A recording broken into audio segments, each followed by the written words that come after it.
what Pandora's Panacea is about, I never intended to write a book, that's the truth. I was here studying for a master's, and so, like everybody I think that goes on to masters, I had a real, I'd say passionate curiosity. And so I'd like to apologise to all my teachers in the room because I never stopped talking and I never stopped asking questions. And guess what? Now I lecture in psychology and analysis and I still never stop talking. I never stop asking questions, and I can see some of my students in the room. This too, yeah. Okay, so symbolic sight. I never knew what it was until I came here. But now what I realise, I use it all the time in work that I do. Some of you might already be familiar with archetypes, and I learned that when I was here in the department. Maybe not archetypal patterns, so now I study patterns. So it may be a new concept, and I'll go through that in a moment. And then what relevance is what I call a holographic perspective to analysis. And just in everyday relating, I like to keep psychology practical, because we develop theories, but then how do they work in practice, in the clinic, in every day? I'm also a school teacher. I deal with the work, year 11. You lot are easy to stand up in front of. A full class of 30 year 11 boys, angry, hormonal, very difficult to stand up in front of. Okay, so what I do, I have to start with deep psychology. Really they'd like me to be Darren Brown. So, what happened is, now I'd like to just highlight David Miller because this is all his fault. So what happened is I was studying with David and he asked a question on the DMA, if life were a book or a film, which one, I'm doing a finger, but if you could, if life were a book or a film, which one would it be? And I thought, this is simple. I'll just go with The Wizard of Oz because it seemed to me that it's so symbolic, so rich in symbolism. So you've got the scarecrow representing wisdom, the Tin Man representing compassion, and the lion representing courage. And so I took myself off to the coffee shop here at Essex, and this poem spontaneously came out of me, and it starts, life would be so much easier if I didn't have to be. So, life would be so much easier if I didn't have to be, at each and every moment, another version of me. If I only had the skills within that I could draw upon, I wouldn't feel I'm losing out on all I could become. They tell me that it's all in me and I should look and find, but how can I see anything when I'm completely blind? From over here it seems to me you don't look so undone. So tell me, how do you achieve a million into one? For if I had your magic wand to grant a wish or two, I'd wave it like a conductor and change from me to you. I'd grant I had your confidence, I'd grant I had your heart, and I'd grant I had your brains to know that I may fall apart. But most of all I wish for eyes to help finally see the pathway that will lead me to the wonderful wizard of me. So then this was written on a napkin, as eventually, as it turned out, all of the poems that transcended did. So I started to analyse the Wizard of Oz for this assignment, and so I recognised immediately that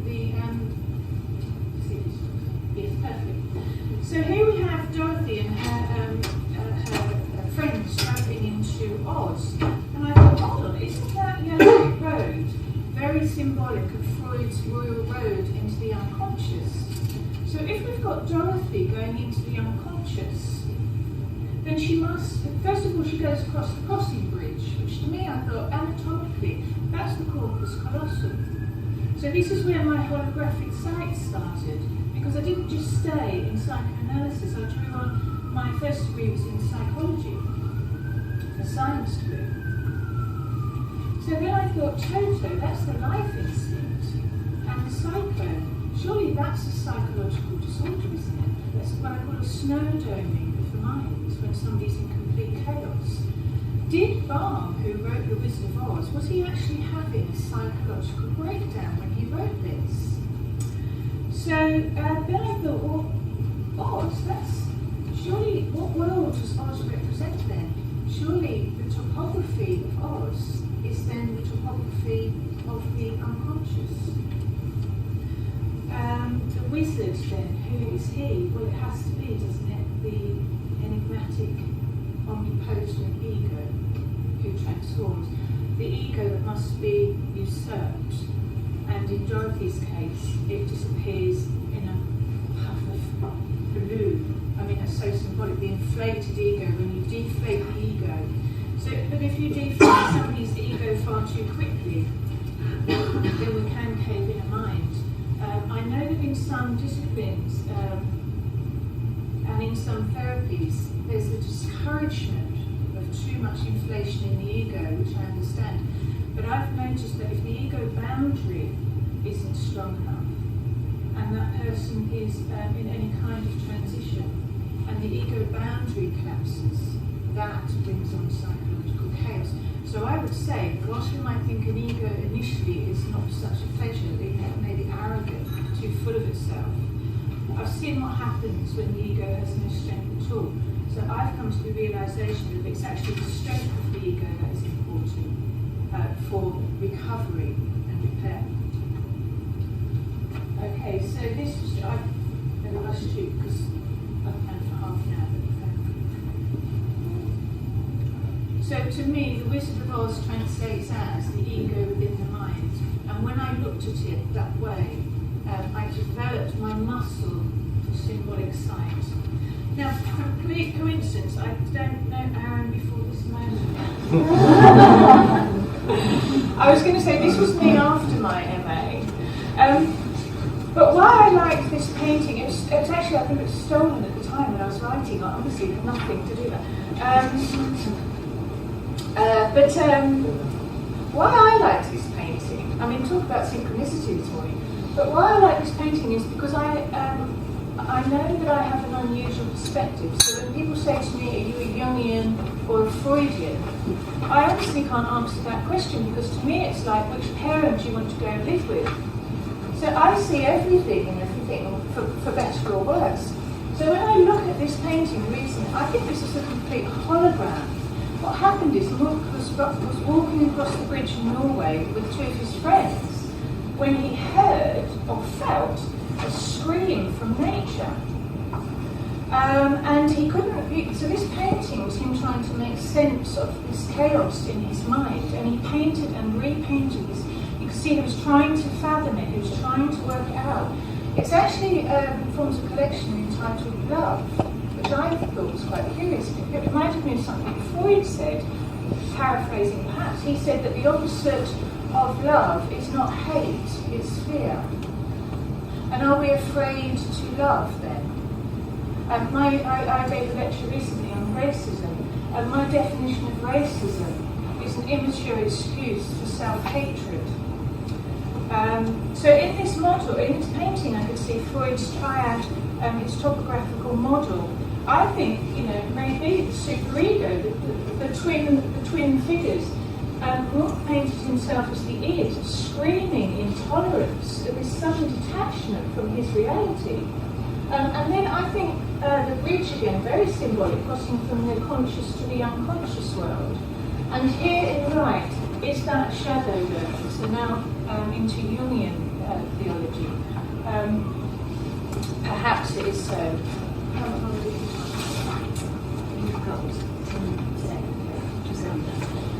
So then what happened is, so I was at home and I like to renovate. And one morning I suddenly heard this complete collapse inside my chimney, and I thought, oh no, my renovation's not going so well. So I came downstairs and I could smell soot.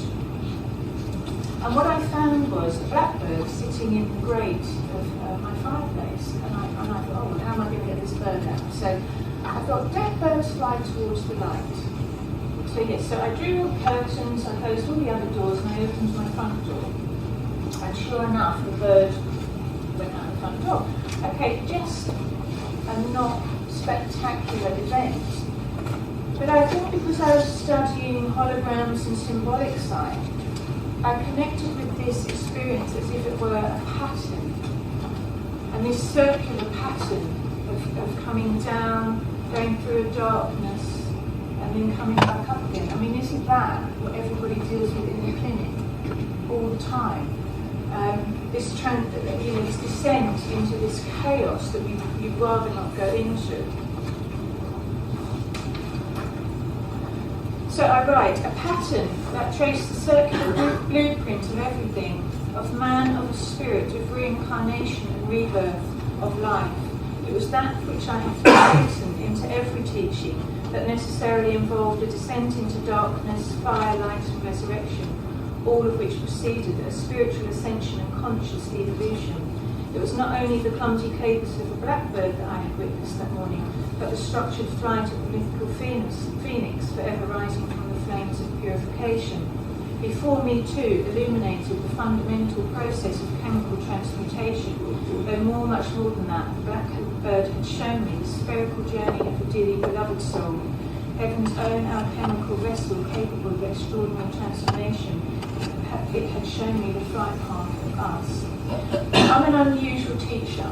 I make quite unusual statements as I see them, and I completely appreciate that my belief system is different to other people's. I'm never really interested if our belief systems are that different, only out of curiosity. I'm always fascinated by people that put a lot of energy into disagreeing, because then that tells me the fragility or not of their ego. Because shouldn't we be able to listen to each other and say, I'm not sure I agree with you, but I'll think about that. I tell my students, listen to what everybody says, and then you and only you decide. I also teach forensic psychology on a lecture in higher education. We have some good old juicy discussions, and my students say to me, can you make it as bloody and as gory as you can? So one of the lectures I give is I've entitled Mother Love, and I do a kind of whistle-stop tour of Freud. Now I know that it's not of the standard that we would give here at university, but again I looked for these patterns. You notice a pattern between loving mother and actually Aaron touched on it this morning. This circular projection and introjection. But what happens when it goes terribly wrong? So on the right-hand side we've got Psycho. Well, his mum, he stuffed his mother, didn't he, and set her up in the window. He wouldn't let mummy go. In forensic psychology, I also lecture in the foster care community. People are always saying to me, this behaviour is so strange and bizarre, nobody can make sense of this. Why did they just do that? Why did they do it? Seems everybody wants to know why. Sometimes I say you will actually screw yourself up in the mind if you need to know why. The ego needs to know why. It loves everything taken at a literal level. So any time I am presented with a case where, I won't be graphic here, but I'm given some very graphic information and asked to make sense of it. And I can always make sense of it if I use symbolic side. I'm never interested. Yesterday, a young lad was recounting a story. I knew he was lying. I wasn't interested in the lie. I was interested in his fantasy. What was he trying to tell me? So I went with him and I talked symbolic language to him. And he went away seeming quite happy with that. And his mother said, well, was he lying? I said, that's not important. What's important is that you take the symbolism in what he's saying. I taught him these two instinctual opposing. We know the duality within the mind, and quite, in a nutshell, because I've got 5 minutes. Oh, gracious. Okay, so I teach that, can you master Thanatos when it turns up in you, basically? Can you master it? Because, as I said to him, everybody has some very unpleasant thoughts, but maybe they're not even yours. Maybe they're projections from the global mind. Other pieces have all of these very popular, famous films got in common. It's the same pattern. It's always the same pattern, as far as I can see. The matrix is Latin for mother. There's always an orphan, the id. There's always a wizard, the ego. There's always opposing forces. And these films are replicas of us. How well do we battle through our lives as children and overcome these impulses? And reparation is when you can overcome them and, in fact, bring it all back together again. So, Harry Potter, I'm a big fan of Harry Potter. Somebody actually gave me a warning. I nearly bought it. Had a giggle about it, but I better not. They're analysts. So my just to finish off with my book. What I realised is when I was talking to people, I don't know what it was. I just suddenly had this creative, these poems. So I scribbled them all down. At the end of my MA, I thought, actually, I think I'll put those in a book. Put all this stuff in a book. And what I realised is they fell really nicely into 5 categories. The first part to me was the inner child. These are all titles of poetry that's in the book. I've dedicated one of the next ones to Mr. Freud himself. As if maybe Jung questioning their relationship. What was that? Did we dance? What happened? Then the third part of my book, Requited Love. Now, I don't know if any of you are following this symbolically, but I'm showing you another pattern here. We go from id through into superego, and then there's nothing will make you more insane than love when it leaves. And if you haven't been insane, or you haven't embraced your own insanity, then have you been a whole person? So it goes then on to mystical, fantastical.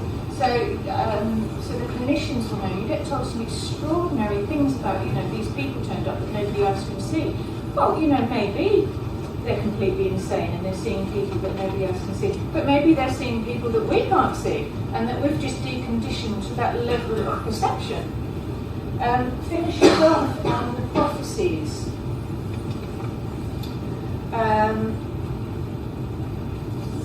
And on that note of insanity, I just wanted to quote something Martin Buber said in I Am Now. If you thought you heard the voice of God, would you have the will to go after it and the grace to listen? And that's where the program Will and Grace come from. The problem is, if you thought you heard voices, would you go and tell an analyst, a psychiatrist? If you are in the East, like Gandhi heard voices, he's hailed as a prophet. You hear voices here, you're sectioned under DSM, what we in 5. So I've got 2 minutes, I guess, left. So the myth of Pandora. One minute there. Oh my goodness! The myth of Pandora is a metaphor for the mind. Pandora didn't open the box the first time. She opened it the second time. He opened it the first time. I'm not telling you who. You have to do your mythology.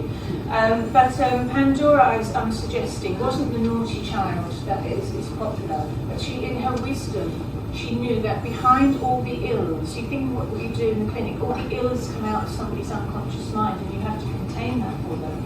But behind all of that, there's hope. And that's what you have to keep focused on, is the hope behind all the craziness.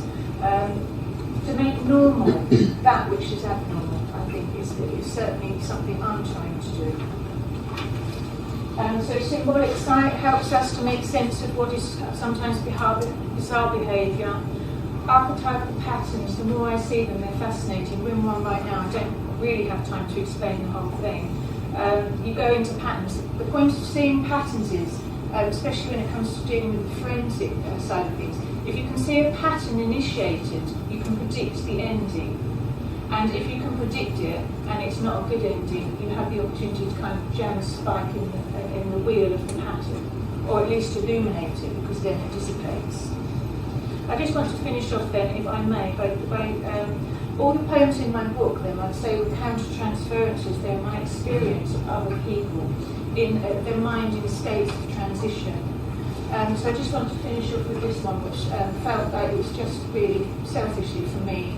And so I thought, I love this poem, so I just wanted to read it out to you, and then I'll finish. To pursue the celestial being, when elements balanced abound, and a heart be the weight of a feather, and the grace be too beautifully found. Rarely seen in a world often blinded, an angel that ne'er more hidden, and in darkness the Isis be lighted, then the fallen forever forgiven. Dream the alchemist findeth a reason, where no reason can offer a plan, and philosophers turn into season, when a child scented truth of a man. Sense the touch of a feminine whisper, shine through eyes of magical stone, then a sun be more closer to ether, and a soul that went onward.